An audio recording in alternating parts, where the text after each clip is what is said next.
All right, when I last visited the town of Windham, specifically Willimantic, within the town, I had a blast. I ate my way through the story. Now, that was back in September. Of course you did. Well, I'm happy to say I didn't make a fool of myself showcasing everything they have to offer, so they invited me back. Yes, and this time you had a blast visiting 3 local hotspots in Willimantic, each one having a different thing that we can do. And eat. These are spots you're going to want to check out. Take a look. Our first stop in Willimantic is the Bliss Marketplace. Meet Kim Cash. She's the owner of this wonderful store that offers so much more. So I had a dream to start a clothing resale store because I love to thrift and I love clothing and I love Willimantic because this is my hometown. This is where I was born and raised. So I opened a small resale clothing store on High Street in Willimantic, and then expand it within a couple months, and then the opportunity arose to come here for more space, and then it was for sale as well, and so my husband and I purchased it in 2019. Were you renting on High Street? We were renting, yes. And then you chose to buy? Yes. That's remarkable. What made the decision that you said, I'm going to go for this? It was a great opportunity in terms of what they were selling it for, and I just know I didn't want to leave Willimantic. I want to stay here, and that just felt like it was more permanent. And also my bigger picture fantasy was to include other artists and vendors and whatnot. And that's exactly what Kim has done. While she owns the building and the resale clothing portion of the business, she rents space to other artists. Yep. You were trying to include other artists? Yes. And we were running out of space quickly, too. There are a lot of people that are super talented that wanted to display their work and try to sell it. So this was great, because this is quite a big building. What am I going to find here? You are going to find clothing as low as we have a $4 room, up to designer clothing. We have live plants. We have vinyl records. We have a plethora of jewelry. We have a big vintage section, and we also sell costumes. You sell costumes as Yes. well?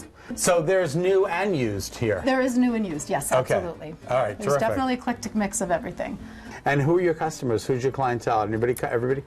It's a very eclectic mix. So a lot of locals, and we do buy from local people as well. So we love the idea of sustaining within the local economy. And then we do get people that, because of social media, that have found us via Instagram, Facebook, etc., that will travel here from New York, etc. Oh, that's really wonderful. Yeah. Don't forget to say hello to Twix. That's Kim's dog. Kim, where do the tuxedos come from?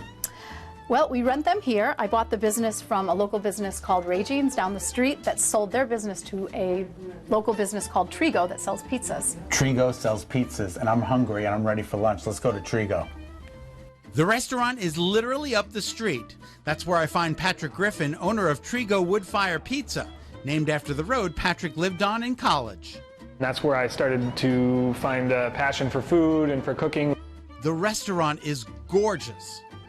You decided to buy this particular building, which was a tuxedo rental company, was it? Correct, yeah. Ray Jeans was a mainstay business on Willimantic for decades. They did tuxedo rentals. It had an antique collectibles shop as well. And so I heard through the grapevine that they were looking to retire and get rid of the property because they weren't going to be continuing. So I approached them with my idea. We hit it off and were able to secure a deal. Born and raised in Lebanon, Connecticut, which is just the town over from here. I moved away for school, ended up back here, and always lived in the Lebanon, Willimantic area and was working in restaurants throughout Connecticut, but kind of down on the shore and other places. And I started to get the idea of opening a restaurant, and I mean, I spent a lot of my time in Willimantic. I knew the community, and I felt that, you know, what I was looking to do would be received well here. I love the town. It's, you know, has historic nature. It's got a great, you know, business community, social community, so. About the food? We do a lot of pizzas, obviously, and then we do some small plate salads and appetizers that our chef Casey puts on.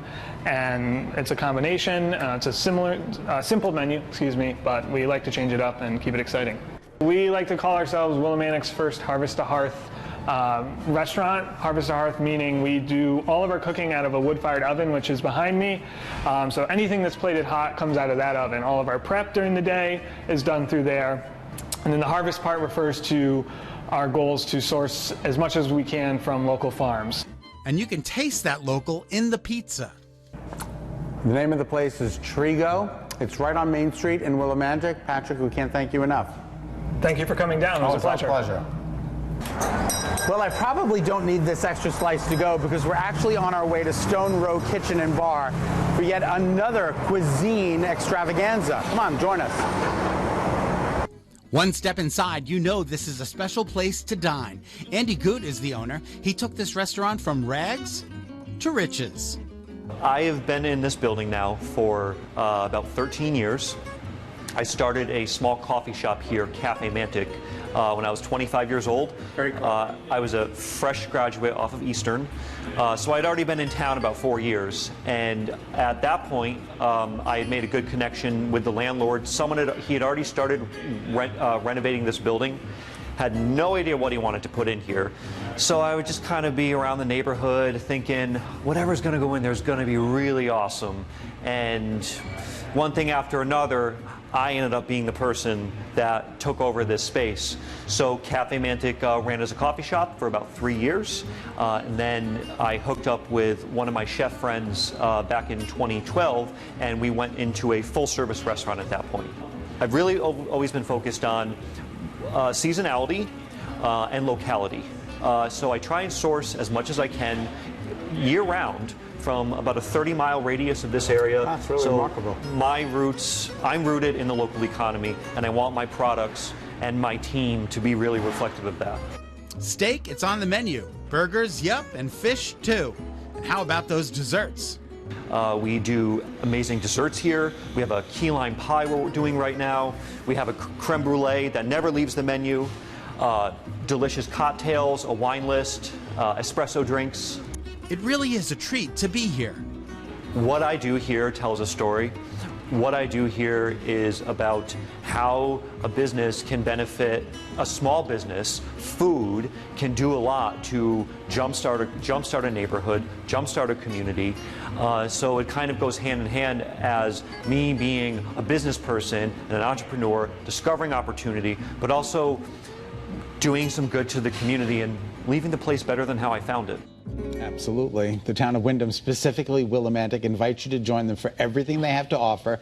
For more information, please head to www.windhamct.com. Yeah, great vibe there with all So the new great. things. It's just That's like awesome. it's like being in New York City. It was